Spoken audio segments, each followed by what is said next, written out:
opportunities for the Lok Sabha to remove the government or to remove the executive. So what are the opportunities for the Lok Sabha to remove the executive? First one, passage of, what is that? No confidence motion. What is that? Passage of, what is that? No confidence motion. Okay, right. So what is motion? It is nothing but expression of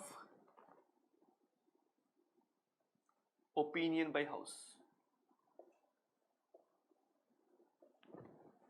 Okay, it is nothing but expression of opinion by House. So House expresses opinion by means of motion. So it means proposal of, if a proposal of a single member, okay, proposal of a single member in the House, if it is accepted by the majority members, what is that? Majority members, then that individual proposal will become, what is that? Motion. So that becomes the collective opinion of the House. That becomes the collective opinion of the House. Ardhamavutunda? This is what called as motion. Law ante enti? What is act? Act ante enti? What is the difference between motion and act? Yes, act has to pass through different stages. Okay, it has to be passed in the Lok Sabha. Majority members in the Lok Sabha has to accept. Majority members in Rajya Sabha has to accept, and later it has to receive the assent of the President. Then the bill will become act.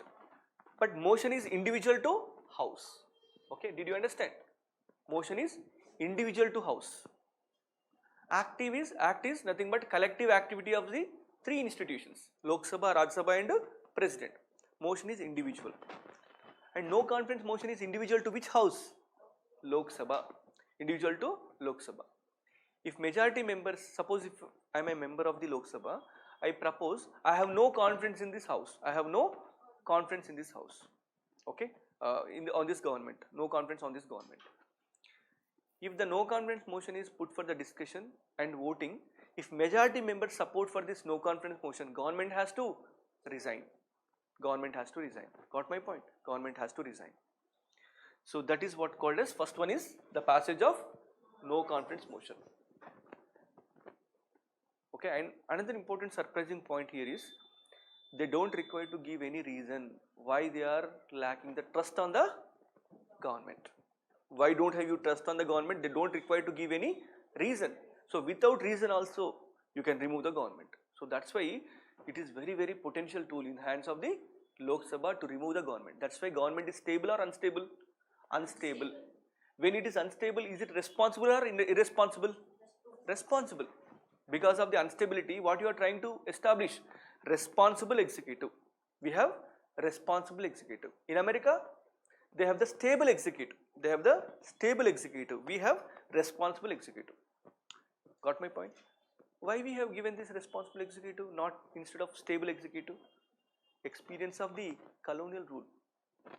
Experience of the colonial rule. We felt, yes, if any executive is stable, if any executive is beyond the control of the people, that may be abusing the powers. That may be violating the rights of the people. Got my point? So hence what kind of executive we require? Unstable executive is required, so that it can be removable easily. It can be removable easily. Such easy removal is by means of passage of no confidence motion. No confidence. Are you able to understand? This is number one. Number two. Number two. Next one.